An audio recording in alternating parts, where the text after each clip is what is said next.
नमस्कार, this side RJ आप मुझे देखना स्टार्ट कर चुके हैं जीनियस विद्यार्थी यूट्यूब चैनल पर। दोस्तों आज की इस वीडियो में हम राजस्थान की एक सबसे बड़ी भर्ती के बारे में बात करने जा रहे हैं। थंबनेल आपने देख लिया है, टाइटल भी आपने देख लिया होगा, चतुर्थ श्रेणी भर्ती परीक्षा, जो कि राजस्थान के अंदर जिसका नोटिफिकेशन आ चुका है। इस भर्ती पर हम कंप्लीट डिटेल में बात करेंगे, क्या-क्या चीज़ें रहने वाली है उससे रिलेटेड। तो वीडियो के लास्ट तक जरूर बने रहिएगा, तो आपको इस भर्ती से रिलेटेड सारे डाउट्स आपके क्लियर हो जाने हैं। तो वीडियो को शुरू कर लेते हैं। तो दोस्तों सबसे पहले तो हम बात कर लेते हैं कि ये भर्ती कितने पदों पर रहने वाली है। तो थंबनेल भी आपने देखा होगा, ये रहने वाली है लगभग 52,000 साढ़े 52,000 पदों के आसपास ये भर्ती रहने वाली है। तो आप ये मान लीजिए, राउंड फिगर में एग्जैक्ट डेटा मेरे दिमाग से निकल गया है, 52,500 पदों के आसपास ये रहने वाली है, 52,453 पदों के आसपास। तो ये कम नहीं है, पद कम नहीं है, और लगभग आपको सभी विभागों में देखने को मिलेंगे। सभी विभागों में आपको ये भी डाउट रह सकता है कि भाई ये जो चतुर्थ श्रेणियों को लगाया जाएगा वो किस डिपार्टमेंट में लगाया जाएगा। तो राजस्थान के वेरियस डिपार्टमेंट, लगभग सभी डिपार्टमेंट्स में आपकी जो है ड्यूटी लग सकती है, चाहे वो शिक्षा विभाग हो, चाहे रेवेन्यू हो, चाहे कोई भी डिपार्टमेंट यहाँ पर रहता है। जहाँ जहाँ भी चतुर्थ श्रेणी की जरूरत पड़ती है वहाँ पर सभी विभागों में आपको लगाया जा सकता है। ठीक है, ये बाद की बातें हैं, जब आप सेलेक्ट हो जाएंगे उसके बाद ये डिपार्टमेंट्स वगैरह अलॉट होने हैं। लेकिन अभी देख लेते हैं मोटी मोटी चीज़ें कि इसकी क्वालिफिकेशन क्या रहने वाली है। अगर हम योग्यता की बात करें तो योग्यता क्या रहेगी, योग्यता मात्र रहने वाली है 10वीं पास। आप 10वीं पास होने चाहिए, और आपकी जो आयु है, आयु आपकी 18 से 40 वर्ष के बीच होनी चाहिए। जो भी कैटेगरी में रिलैक्स जो भी आपकी छूट लगती है, रिलैक्सेशंस लगते हैं, उनको आप एक बार देख लीजिएगा। बाकी योग्यता आपकी 10वीं पास होनी चाहिए, 18 से 40 के बीच में आपकी उम्र होनी चाहिए। मात्र आप 10वीं चाहे आपने कभी भी पास करी हो, कितने ही साल हो गए हों पास पास करे हुए, लेकिन आप इस एग्ज़ाम के लिए एलिजिबल रहेंगे। पे लेवल क्या रहेगा, पे मैट्रिक्स की अगर हम बात करें तो आपका जो पे लेवल रहने वाला है, यानी कि सैलरी की बात करें तो लेवल 1 की ये जॉब रहने वाली है। लेवल 1 की जॉब अगर आपको नहीं समझ आई है तो आप ये मान लीजिए कि इसका बेसिक पे राजस्थान के अंदर वर्तमान में 17,700 रुपये है। यानी कि आपकी जो सैलरी बनेगी वो 27 से 28,000 रुपये के आसपास समथिंग आपकी सैलरी बनने वाली है। जब तक ये वर्तमान सिनेरियो की बात कर रहा हूँ, जब तक ये एग्ज़ाम खत्म होगा, आप प्रोबेशन कंप्लीट करेंगे, ये सैलरी उस वक्त 30,000 के आसपास आपको मिलेगी। तो आई थिंक ये कम नहीं है सैलरी के हिसाब से अगर देखा जाए तो। ठीक है, ये चीज़ हमने देख ली। अब थोड़ा सा हम सिलेबस को भी एक बार देख लेते हैं। सिलेबस हमें क्या देखने को मिल सकता है। सिलेबस की अगर हम बात करें तो इसमें 120 क्वेश्चंस हमसे पूछे जाएंगे, 120 प्रश्न पूछे जाएंगे, 200 मार्क्स का रहेगा, 200 नंबर का ये एग्ज़ाम रहने वाला है। 120 प्रश्नों में से आपको क्या क्या चीज़ें देखने को मिलेगी। इसमें आपसे राजस्थान जीके पूछा जाएगा।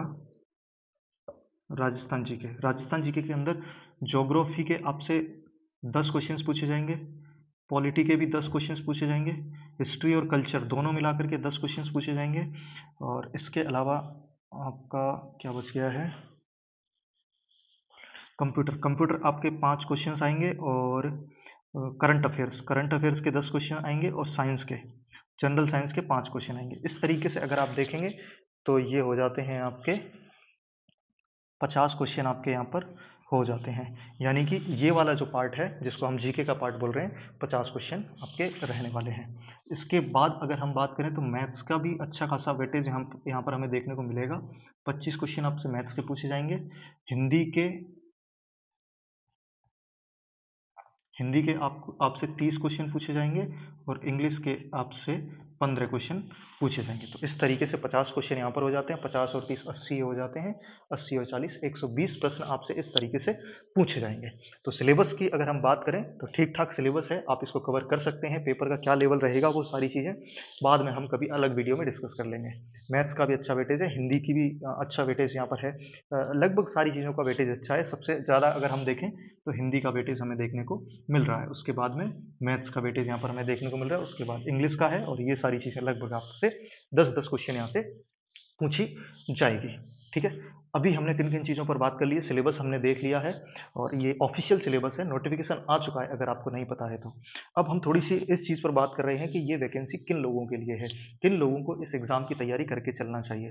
पहली चीज़ वो जो बहुत पुराने टाइम पर, या फिर 5 साल बाद, 5 साल पहले, 7 साल पहले अपनी पढ़ाई छोड़ चुके थे, या फिर जिन लोगों की 10वीं क्लास से आगे पढ़ाई नहीं हो पाई, 12वीं नहीं कर पाए या 12वीं कर रखी है, ग्रेजुएशन नहीं कर पाए, उन लोगों के लिए मुझे लगता है कि थोड़ा-सा आपके लिए ये टफ रहेगा दोबारा से अपनी पढ़ाई करना या दोबारा से पढ़ाई कंटिन्यू करना। लेकिन आपके लिए ये चीज़ें ये एग्ज़ाम आपके लिए हो सकता है या फिर जो अदर कहीं जॉब करते हैं इस कॉम्पिटिशन के लिए इतना आपके पास टाइम नहीं था, आप इस सिनेरियो में आ ही नहीं पाए, आप इस कॉम्पिटिटिव एग्ज़ाम्स का जो वो है उसमें आप घुस ही नहीं पाए, तो हो सकता है कि अब आपके लिए आपको एक बार ये एग्ज़ाम ट्राई कर लेना चाहिए, ठीक है? उनके लिए तो है ही, उनके लिए भी है जिन लोगों का सीईटी नहीं हो रहा है, जो ना तो टीचिंग एग्ज़ाम्स दे सकते हैं जिनके पास बीएसटीसी, बीएड नहीं है और जिनका सीईटी में भी 40% नहीं बन रहा है, यानी कि जो लोग अपने पटवारी के लिए या वीडियो एग्ज़ाम के लिए भी तैयारी नहीं कर पा रहे हैं, जिनका 40% नहीं बन रहा है, वो भी इस एग्ज़ाम को अपनी रडार पर रख कर के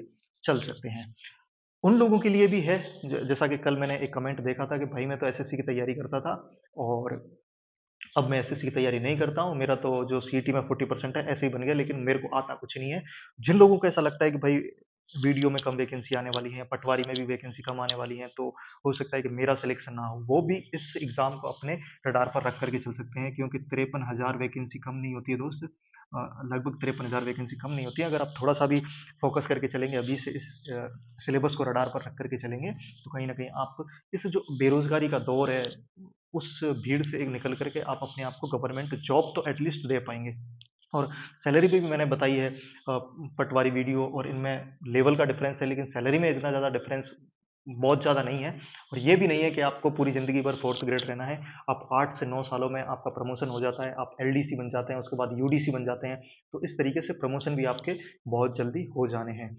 और अगर आप ये सोच रहे हैं कि नहीं यार मेरा सीईटी नहीं हो रहा है, मैं तो अगला सीईटी एग्ज़ाम दूँगा, उसके बाद में दूसरी वैकेंसी की तैयारी कर लूँगा। तो मेरे दोस्त ये चीज़ क्लियर समझ लो कि इस साल भले ही सीईटी एग्ज़ाम होने जाना हो, लेकिन अगले ही साल आपको ये सारी वैकेंसीज़ नहीं मिलेगी, जो इस साल आपको मिल गई हैं। आपको पता है राजस्थान के अंदर 2-2, 3-3 साल के अंदर एक बार सीज़न आता है, लगभग 3 साल के अंदर इस बार सीज़न आया है और अगले 3 साल के बाद दोबारा आएगा। मुझे ऐसा लगता है क्योंकि हम एक ट्रेंड यही देखते हैं राजस्थान के अंदर। तो आप अगर किसी भी एग्ज़ाम में फिट नहीं हो रहे हैं, किसी भी सिलेबस में आप फिट नहीं हो रहे हैं, आपको लगता है कि यार होगा, नहीं होगा, परेशान हो चुके हैं, अब आपको कहीं पर भी सिलेक्शन चाहिए, कुछ भी चाहिए, बस गवर्नमेंट जॉब चाहिए। तो भाई ये सिलेबस, ये एग्ज़ाम आपको श्योर सिलेक्शन करके देगा, 53,000 वैकेंसी है, ठीक है? एग्ज़ाम कब तक हो सकता है? दोस्त अधीनस्थ बोर्ड का जो एक रिवाइज़्ड कैलेंडर था अक्टूबर का लगभग 10 अक्टूबर के आसपास का जो कैलेंडर था 2024 का अ, चेक कर लेना डेट अक्टूबर में जो कैलेंडर आया था उसके अंदर इस एग्ज़ाम की जो डेट है मुझे तो देखने को नहीं मिली है। तो हो सकता है कि 2025 में या 26 की शुरुआत में हमें ये एग्ज़ाम देखने को मिल सकता है क्योंकि जो इसकी एग्ज़ाम फॉर्म ही हमारे मार्च में भरे जा रहे हैं।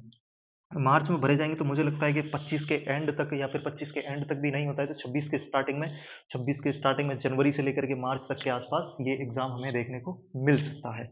ठीक है?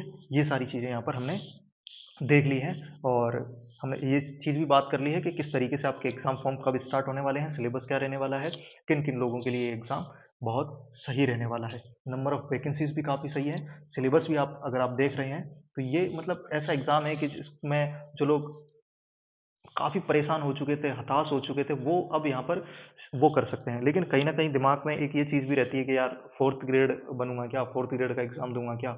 मैं चाय-पानी वाला ही बाँटने का काम करूँगा क्या? तो दोस्त मैं एक चीज़ आपको बताता हूँ।